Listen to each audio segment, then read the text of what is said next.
Alors bonjour à toutes et à tous et bienvenue. Nous allons faire aujourd'hui la régulation du système du complément et sans trop tarder commençons. Alors ce système hautement efficace doit être activé rapidement et de façon localisée, ce qui nécessite des mécanismes de contrôle, précis et efficaces. Alors c'est pour ça qu'il y aura plusieurs protéines régulatrices. Alors celles-ci peuvent être soit plasmatiques, soit membranaires. Elles peuvent soit inactiver définitivement ou transitoirement un composant, soit dissocier un composant d'un autre complexe, donc c'est très varié. Alors ce contrôle a pour but de limiter la quantité de composants activés par un stimulus donné en focalisant la réponse immunitaire. Donc tout composant qui va sortir du micro-environnement immédiat de l'inflammation ou de l'infection, il va se retrouver désactivé. De protéger les cellules du soi tout en focalisant l'activation du complément sur les cellules cibles. Ça veut dire que le complément ne va pas attaquer les membranes des cellules qui sont normales, mais c'est pour ça qu'on va avoir des protéines membranaires qui vont désactiver le complément sur des cellules physiologiquement normales. La dernière, c'est de contrôler la production des fragments biologiquement actifs du complément capables de remodifier. Alors ici, on va contrôler cette production en désactivant lorsque toute l'inflammation est terminée. Sur votre cours, sur plusieurs cours et plusieurs sources, j'ai retrouvé ce tableau-là. Mais la réalité, c'est que ce tableau, n'est-ce pas? Eh bien, ce tableau, il est assez compliqué à comprendre. Et voici maintenant moi comment je l'ai résumé. On va commencer par celui-là, parce qu'il est beaucoup plus facile à retenir. Alors, commençons. Nous allons commencer par le C1 parce que tout commence par le C1 dans la voie classique.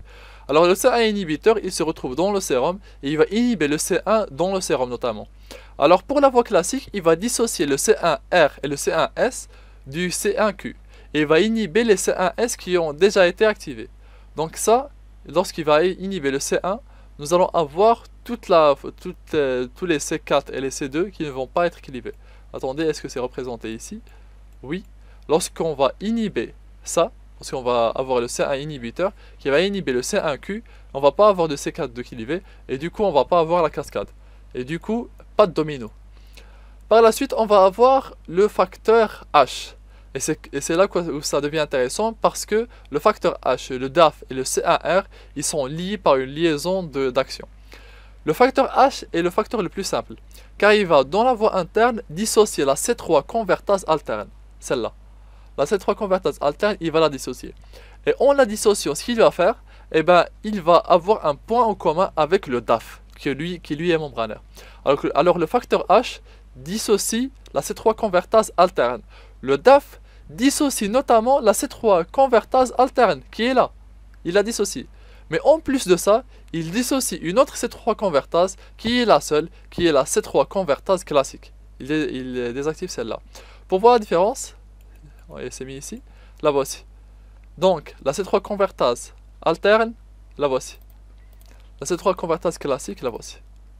Donc, ici, qu'est-ce qu'on va avoir? On va avoir le facteur H qui va désactiver celle-là, et le DAF qui va désactiver ces deux-là, et on va voir directement le facteur C1R, qui est un récepteur, qui va désactiver ces trois-là. Et voici. Attendez, on va voir. Voici. Alors, facteur H, dissociation de la C3 alterne. Facteur DAF, dissociation de la C3 alterne et de la C3 classique. CR1, il va accélérer la dissociation du C3 classique. Il va dissocier notamment le C3 alterne et, caractéristique, il va dissocier notamment la C3 convertase. En plus de tout ça, il va être le cofacteur du facteur 1, mais ça on va le voir plus tard. Donc tout ça étant dit, nous allons maintenant voir rapidement ce qui reste, c'est-à-dire la properdine, la MCP, la C4BP. La properdine, très simple, elle va stabiliser le complexe C3B-BB. Donc ça c'est à retenir, ça n'a pas de liaison avec toute autre chose. Vous pouvez le mettre dans votre logique principale, dans votre raisonnement général. Ça c'est très simple à réaliser, non pas à réaliser mais à comprendre.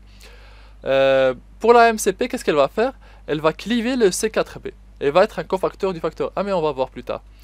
Et pour le C4BP, il va lui inhiber la formation de la C3 convertase classique.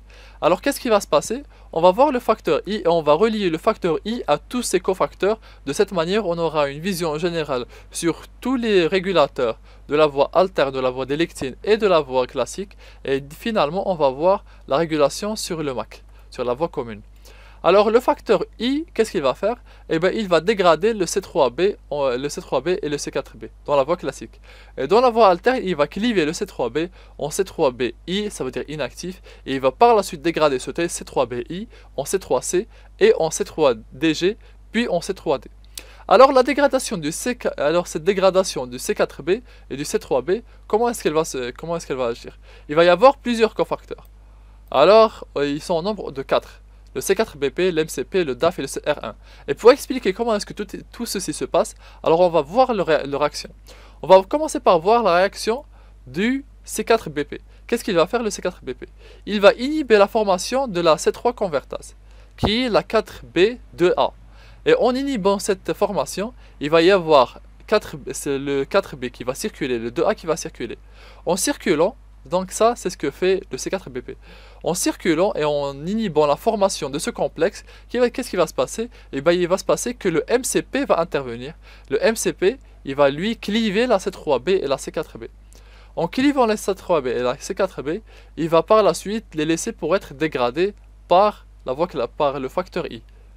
Le DAF et le CR1, qu'est-ce qu'ils vont faire? Le DAF, qu'est-ce qu'on a dit? Il va dissocier la C3 convertase, il va accélérer la dissociation, il va dissocier notamment la C3 alterne, le complexe de la C3 convertase alterne.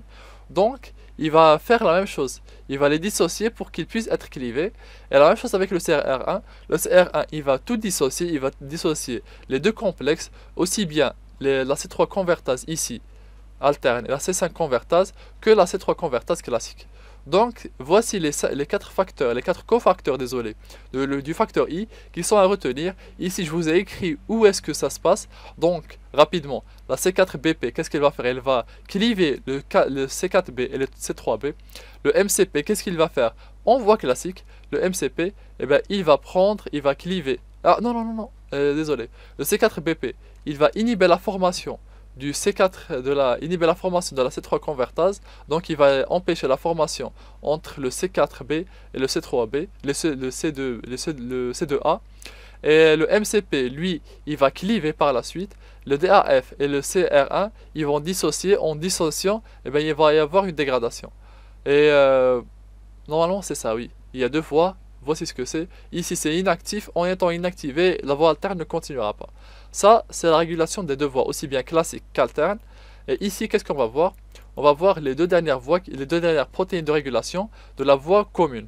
Alors, une, elle est dans le sérum. Elle va empêcher la fixation aux membranes. Alors, il va empêcher la fixation du complexe C5B6-7, C5B6-7 en membrane, et il va polymériser le C7, le C9 au contact de la C5B6-7-8. Donc il va diminuer la fixation, et en polymérisant, il va diminuer la fréquence des MAC. Pour la membraneuse, elle va inhiber la formation de ça et la formation de ce complexe, désolé, et la polymérisation du C9.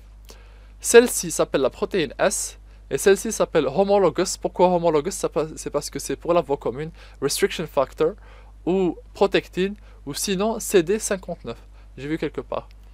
Alors, ça, c'est la régulation. Voici un schéma. Ce support, on pourra vous l'envoyer, juste contacter sur notre adresse mail. Et ça, c'est notamment toute la cascade du complément qui va être régulée. Voilà, vous voyez ici. Donc, ici, on va avoir ça qui va être attaqué. On va avoir ça qui va être attaqué. On va avoir ça, ce n'est pas attaqué. La C5 convertase classique, non. Mais la C5 convertase, ici, elle va être attaquée. On va continuer à voir dans la prochaine vidéo les fonctions ou les activités biologiques du complément.